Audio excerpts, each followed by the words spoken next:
እናት ከመሆኗ በፊት ሰው ናት አይደለ?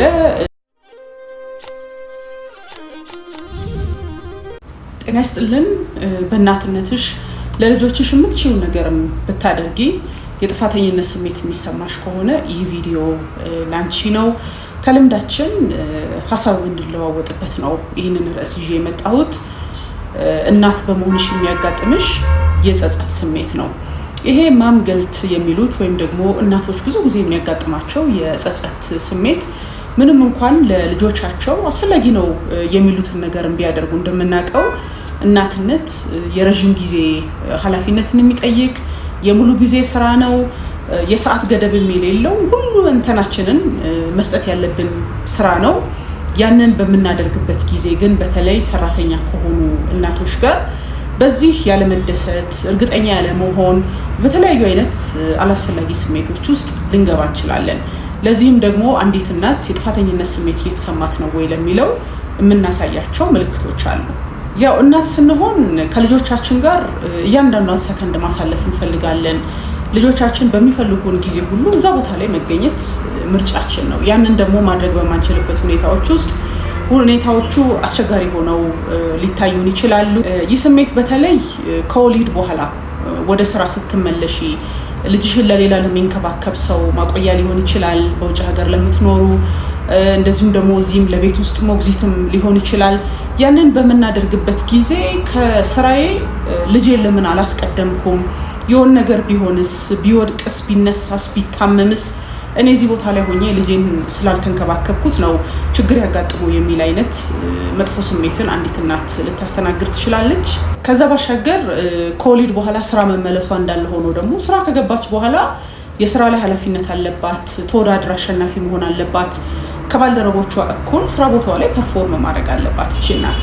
ያንን ማድረግ በማትችልበት ጊዜ ደግሞ ስራዋ ላይ በለጠ ትኩረት ስትሰጥ አሁን ደግሞ እዚህ ለቤተሰቤ ለልጆቼ የሚሰጠውን ትኩረት አጉድያለሁ ብላ ምንም እንኳን ሰርታ የምታመጣው ነገር ያው ለቤተሰብም ቢሆን የደስታ ስሜት ማጣት ይኖራል። ከዛ ባሻገር ሶሻል ሚዲያ አለ እንደምታውቁት። እውነተኛ የሆነውን ህይወትና ሶሻል ሚዲያ ላይ የምናወጣው ነገር የተለያየ ነው። ሁሉ ነገር እውነት አይደለም። ግን ደግሞ የጥፋተኝነት ስሜት ውስጥ ያላሉ እናቶች ሶሻል ሚዲያ ላይ ህይወታቸውን ፍጹም አድርገው ለማሳየት የሚሞክሩ ሰዎች፣ እንደዚሁም ደግሞ ከባለሙያዎችም የሚነሱ አንዳንድ ሀሳቦች ህይወትን፣ የስራ ህይወትን እና የልጆች አስተዳደግን ወይም ቤተሰባዊ ህይወትን ማመጣጠን ይቻላል የሚለው እሳቤ በራሱ እናቶች ራሳቸውን የሆነ ነገር እንዳጎደሉ፣ የእርግጠኝነት ስሜት እንዳጡ፣ ጥሩ እናት እንዳልሆኑ፣ የሚገባቸውን እንክብካቤ ለልጆቻቸው እንዳላደረጉ እንዲሰማቸው እና በመጥፎ ስሜት ውስጥ እንዲገቡ ከሚያደርጉ ምክንያቶች መካከል ናቸው። ሌላው ደግሞ ከዚሁ ከጥፋተኝነት ስሜት ጋር እየይዘን የምናየው የሌሎች ሰዎች ድጋፍ ማጣትም አለ። እንግዲህ አንዲት እናት ከመሆኗ በፊት ሰው ናት አይደለ? እናት ናት። ኃላፊነት ወስዳ ልጁን ወደ ምድር አምጥታለች። ኃላፊነቷን መወጣት ትፈልጋለች። ግን ደግሞ የዚህ የስቴሪዮታይፕም አለ። እናት ናት ሁሉን ነገር ለልጆቿ ማድረግ የምትችለው ወይ ደግሞ ማድረግ አለባት የሚል ምሳቤ አለ። ያንን ተከትሎ ከሌሎች የቤተሰብ አባላት ከትዳር አጋር ሊሆን ይችላል፣ ከቅርብ ቤተሰቦች ሊሆን ይችላል፣ ተገቢ ሆነውን ድጋፍ ባለማግኘት ሁሉ ነገር እሷ ላይ ጫና ውስጥ ትገባለች እና ይሄ በራሱ አንዲት እናት የጥፋተኝነት ስሜትን እንዲሰማት ምክንያት ይሆናል ማለት ነው።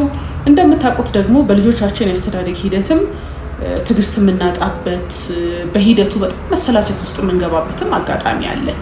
ይሄ በሚሆንበት ጊዜ ደግሞ ወደዛ መሰላቸት፣ ወደዛ ትዕግስት ማጣት ያስገባል። ድጋፍ አለማግኘታችን፣ ረጅም ጊዜ ልጆች በመንከባከብ ማሳለፋችን፣ አንዱ ስራውን ስንይዘው ቤቱን መልቀቃችን፣ ቤቱ ጋር ስንሆን ስራ ቦታ ላይ ተወዳዳሪነት ማጣታችን ለእንደዚህ አይነት ስሜት ውስጥ እንዳስገባል፣ ለዛ እንዳጋለጠን እንኳን ብናውቅም የጥፋተኝነት ስሜቱ ተያይዞ ከዚህ ጋር የሚመጣልና ድጋፍ የሚሰጡን የቤተሰብ አባላትን አፈላልገን ድጋፍ እንዲሰጡ ማድረግም እጅግ ጠቃሚ ጉዳይ ይሆናል። ታዲያ በእንዲህ አይነት የጥፋተኝነት ስሜት ውስጥ ካለሽ ይህንን ቪዲዮ የምታይ እናት የመጀመሪያ የምታደርጊው ነገር ራስን ማድነቅ ነው።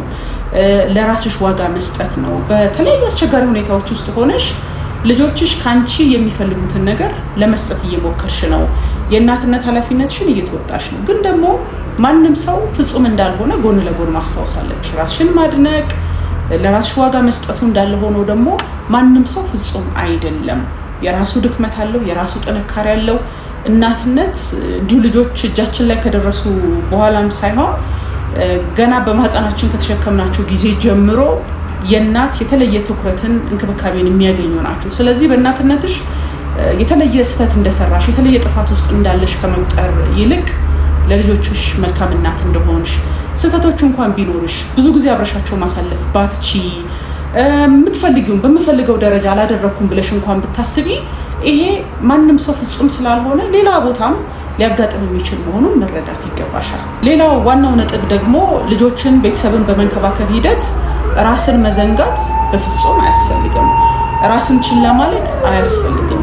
ለራስሽ ጊዜ በሰጠሽ ወቅት አረፍ ብለሽ ውሃ በጠጣሽ ረፍት ባደረግሽ የተመጣጠነ ምግብ በተመገብሽ በትርፍ ጊዜሽ ማድረግ የምትፈልጊውን ነገር ደግሞ ላንቺ ደስታ የሚሰጥሽን እንደ ሰውነትሽ እንደ እናትነትሽም ሊሆን ይችላል ያንን ባደረግሽ ጊዜ ልጆችሽን ለመንከባከብ ቤተሰብንም ለመምራት የተሻለ ጥንካሬን መልሰሽ ታገኛለሽ። ስለዚህ ልጅ ስትይ ራስሽን አለመርሳትሽንም እንደዚሁ ልብ ማለት እዛ ላይ ማተኮር ያስፈልጋል። ለራስሽ የምትመድቢያት በቀን ውስጥ 20-30 ደቂቃም ብትሆን የጥፋተኝነት ስሜት እንዲሰማሽ ማድረግ የለበትም። ለምን ላንቺም ያስፈልግሻል። አንቺም ሰው ነሽ እኮ እናት ከመሆንሽም በፊት ሰው ነበርሽ፣ ሰው ነሽ። ስለዚህ እረፍት ያስፈልግሻል።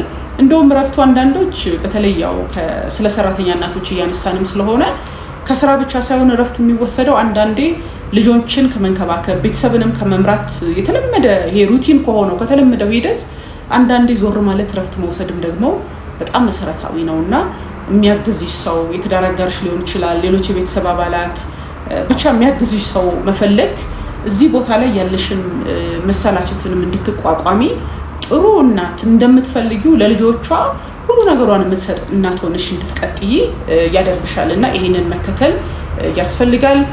ከዛ ወጣ ያለ ደግሞ የጭንቀት ስሜት ካለ አላስፈላጊ ሆነ ሌላ የአእምሮ ጤናሽ ላይ ክል የሚያመጣ የተለየ ችግር ውስጥ ነኝ ካልሽ ደግሞ ባለሙያዎችንም ማመካከር ባለሙያዎችንም መጎብኘት ላንቺ ያስፈልግሻል። በዚህ መልኩ አለፍ እያልን ባጭር ቪዲዮዎችን እንጨዋወታለን። ልምዳችሁን እናንተም አካፍሉ። አመሰግናለሁ።